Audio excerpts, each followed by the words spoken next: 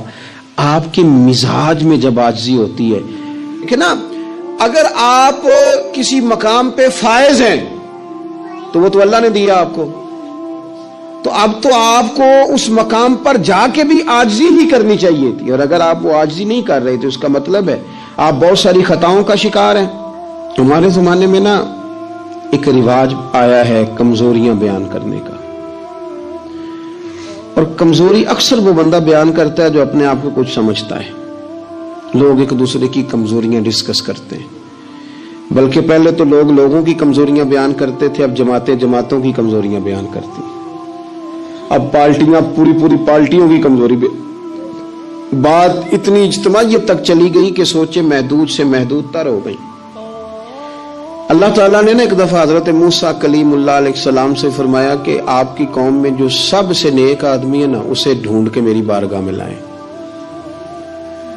حضرت موسیٰ علیہ السلام نے نا جس کو سب سے زیادہ نیک سمجھتے تھے اسے اللہ کے حضور پیش کیا، مالک یہ سب سے زیادہ نیک ہے، جسے حضرت موسیٰ کلیم نیک کہیں، وہ کتنا کو نیک ہوگا، یا اللہ یہ نیک ہے۔ حضرت موسیٰ علیہ السلام سے رب کریم نے فرمایا اب اس بندے کی ڈیوٹی لگاؤ کہ یہ اس قوم میں جو سب سے گناہگار ہے وہ بندہ ڈھونڈ کے لائے۔ اگر یہ ڈیوٹی ہماری لگتی تو پھر تو اللہ خیر کرے، سارے گناہگار تھے ماں سوائے میرے، خدا مجھے ایسی خدائی نہ دے کہ اپنے سوا کچھ دکھائی نہ دے۔ جناب اس کی ڈیوٹی لگائیں، حضرت موسیٰ کی گواہی ہے یہ سب سے زیادہ نیک ہے، اس کی ڈیوٹی لگائیں یہ سب سے گناہگار بندہ ڈھونڈ کے لائے۔ آپ نے ڈیوٹی لگا دی تو وہ عرض کرنے لگے حضور 3 دن کی مہلت دے، میں بندہ ڈھونڈتا ہوں۔ 3 دن 3 راتیں گزر گئیں، آنے کا وقت آیا تو اسی نیک آدمی نے کیا کیا، اپنے گلے میں رسی ڈالی اور اپنے ہی ہاتھ سے پکڑ کے لا کے حضرت موسیٰ کلیم کے دست مبارک میں دے کے کہا حضور 3 دن کوشش کی ہے، سب سے زیادہ گناہگار میں ہی ہوں۔ برے بندے میں لبن ٹریا تے جگ تے ملیا نہ کوئی، تے اپنے اندر چھاتی پائی تے میتھوں برا نہ کوئی، میں ہی ہوں۔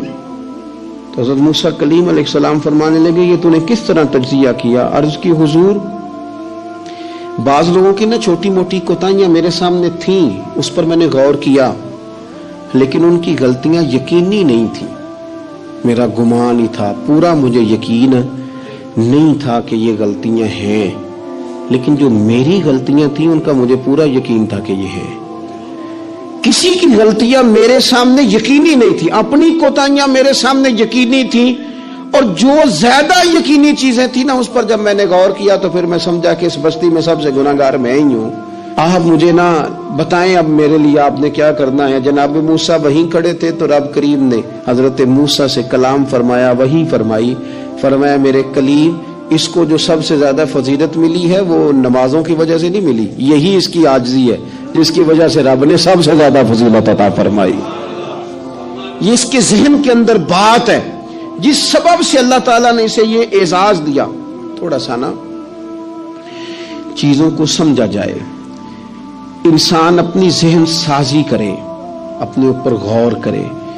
ہم اپنے آپ کو 2 4 5 چیزیں دیکھ کے تسلیاں دے کے بیٹھ جاتے ہیں کہ نہیں نہیں چھوڑ، تو ساری دنیا اتنی خراب ہے، تو فلانی نیکی بھی کرتا ہے۔